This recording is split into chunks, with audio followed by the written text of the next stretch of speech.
ఎన్నాళ్ళ నుంచో నీ దగ్గర ఓ విషయం దాచాను. గొప్పతీసి మీరు బ్రాహ్మణులు గారా ఏమిటి?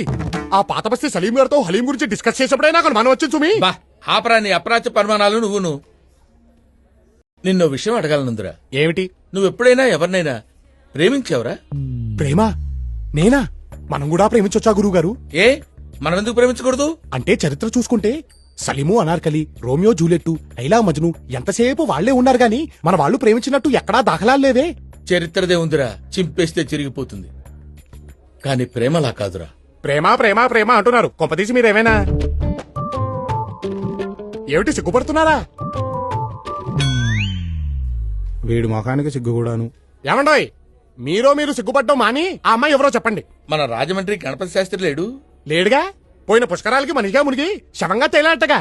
ఆ శవానికి పిండం పెడుతూనే వాళ్ళ పెద్దమ్మాయి శశికళకి బీటేశా. ఏమిటి మంత్రాలు చదువుతున్నా? నోరు మంత్రాలు చదువుతుంటే ఖాళీగా ఏం చేస్తారా? ఏసా. కానీ నా బ్యాడ్ లక్, నా ప్రేమని చెప్పేలోపే దానికి పెళ్ళైపోయింది. అదే పెళ్లిలో వాడు రెండో కూతురు లక్ష్మీకళని చూశా. Just average. అందుకే దగ్గరుండి ఏదో సంబంధం చూసి పెళ్లి చేశా. కానీ మూడోది చంద్రకళ ఉంటుందిరా. ఇంకది కూడా మిస్ అవుతాయి, మీకు మిగిలేది తల్లే. ఆ టెన్షన్ నాకు ఉందిరోయ్.